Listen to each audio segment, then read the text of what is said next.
साहिल बनकर आए हैं वज़ीर आज़म इमरान खान, और वो आपके आगे ये सदा रखी है कि हमें इंसाफ चाहिए। हमको ये नहीं कह रहे कि हमें रिलीज दें, हमको ये नहीं कह रहे कि हमें डील दें, हम कह रहे हैं हमें इंसाफ दें, मेरिट पर इन केसेस का फैसला करें, खान साहब को रिहा करें ताकि ये मुल्क आगे। इमरान खान साहब ने जो बता दिए, अगर हालात बेहतर होते तो मोदी का पुतला जलाने के ऊपर FIRs न होती, इस वक्त इस्लामाबाद हाईकोर्ट के दरवाजे बंद ना होते।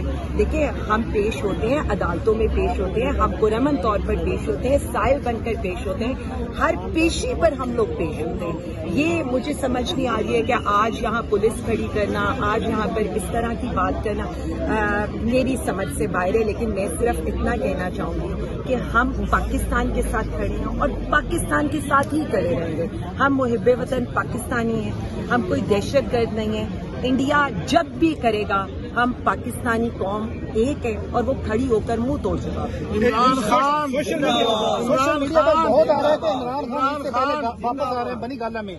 क्या ऐसा लग रहा है आपको कि खान साहब ईद से पहले रिहा हो जाएंगे? मैं सिर्फ इतना समझती हूँ, अगर मेरिट पे फैसला किया जाए और अदालत एक दिन में, जो आज ही केस लगा हुआ था, तो ये तो केस आज ही उड़ जाना चाहिए था और उन्हें अपने घर होना चाहिए था। ये तो देर की जा रही है। मुझे तो नहीं समझ आ रहा कि ये जो ठंडी हवाएं कौन सी ठंडी हवाएं? हमें तो अभी तक इस बरसती गर्मी के अंदर मजीद हमारे साथ तो सख्तियां ही हो रही हैं। गर्मियों में कभी इस तरह को कोई एहतजाज या तहरीक नहीं देखी थी जैसे आज PTI ने की है। गर्मी नहीं लगती आप लोगों को? मैं ये बता दूं, दो गर्मियां तो हम वैसे ही जेल में गुजार चुके हैं। अब तो हमें शायद ये भी नहीं लगता कि AC क्या है या जमीन पर बैठना है या क्या है। सो इससे फर्क नहीं पड़ता। PTI के कारकुनों का कॉज बहुत बड़ा है और कॉज है अदलिया की आजादी, पाकिस्तान में जमहूरियत, अवाम के मैंडेट के ऊपर जो डाका मारा गया है उसकी बात है। हमारा तो कॉज इतना बड़ा है, उसके आगे गर्मी सर्दी क्या मैटर है। रिहा करो, रिहा करो,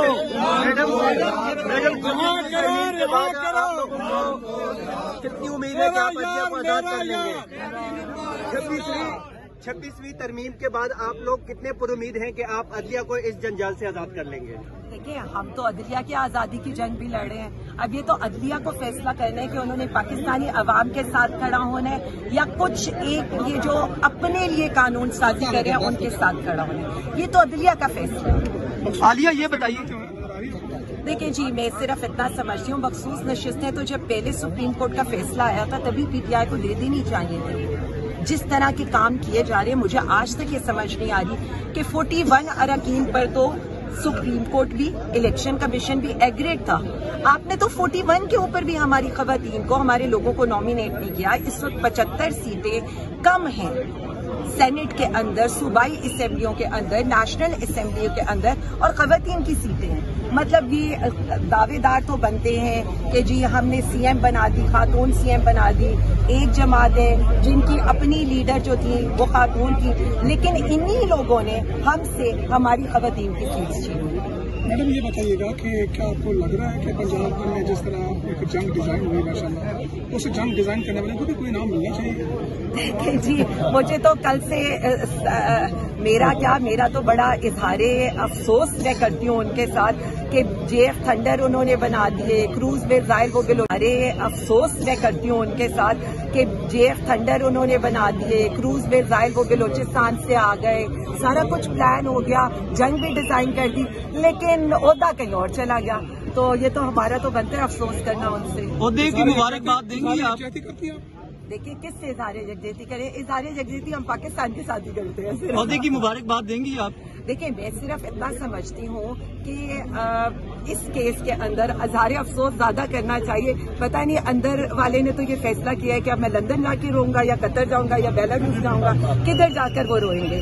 क्योंकि मैं वाजिया आपको फील्ड मार्शल का जो ओहदा दिया गया है वो ये पूछ रहे हैं कि क्या आप इसको वेलकम करती हैं? देखिए जी, हमें तो इस वक्त एक ही नेम नजर आ रहा है, एवन फील्ड मार्शल। हमें तो एक ही वो नजर आ रहा है जिनसे इस वक्त मीम्स चल रहे हैं। तो मैं सिर्फ इतना कहती हूँ, इज्जत जो होती है ना इंसान की होती है और जो कारकर्दगी दिखाई गई है वो काबिल तहसीन है। पूरी पाकिस्तानी कौम उस पर फख्र करती है और वज़ीर आज़म खान ने तो जेल से कहा है तो हम तो उसी के साथ हैं जो खान साहब कहते हैं, मुल्क भी मेरा, फौज भी हमारी। मैडम क्या लग रहा है कि इमरान खान साहब ईद से पहले आ रहे हैं, क्योंकि जिस अंदाज में पीटीआई का अकाउंट था वो भी खामोश है, ओवरसीज पाकिस्तानी जिस एक्टिवली काम कर रहे थे उन पर भी कोई खामोशी हमें नजर आ रही है, और थोड़ा सा लगा ऐसा लगे फिजा या आवाम का देखिए, जब ये कहा जाता है ना, पीटीआई को हमेशा ये कहा गया कि जी ये डिजिटल दहशतगर्द है, या हमें ये कहा गया कि हम दहशतगर्द हैं। तो पीटीआई बार बार मैं आप लोगों को बताऊं, पीटीआई पाकिस्तान के साथ है, हम मुहिब्बे वतन पाकिस्तानी हैं। ये जो आप ये कह रहे हैं कि जी खामोशी या ये, मुल्क के ऊपर जंग मुसल्लत है, आपका दुश्मन आपको ललकार रहा है, मुल्क की सरहदों पर लड़ाई चल रही है, तो उस वक्त हमें पाकिस्तान के साथ खड़े होकर मोदी को ललकारना है, इंडिया को ललकारना है। जब बात मुल्क की सलामती की आएगी तो ओवरसीज पाकिस्तानी क्या, सोशल मीडिया, पीटीआई के वॉरियर्स क्या, पाकिस्तानी अवाम क्या, पीटीआई कारकुन क्या, हम सब पाकिस्तान के साथ खड़े हैं। देखिए, पाकिस्तान है तो सब कुछ है, ये मान ले, पाकिस्तान है तो सब कुछ। मैडम आखिरी सवाल ये बताइएगा कि वो वॉरियर्स या वो जो दहशत कहलाते थे जिनको ये खिताब दिया गया, उस वजह से हमने देखा यही हाईकोर्ट थी, यहाँ पर हम केस करते थे एक्स की बंदिश पर, और एक्स की बंदिश इस वक्त खोल दी गई जब हकीकी तौर पर मुल्क की सलामती जो है वो खतरे में दरपेश हुई।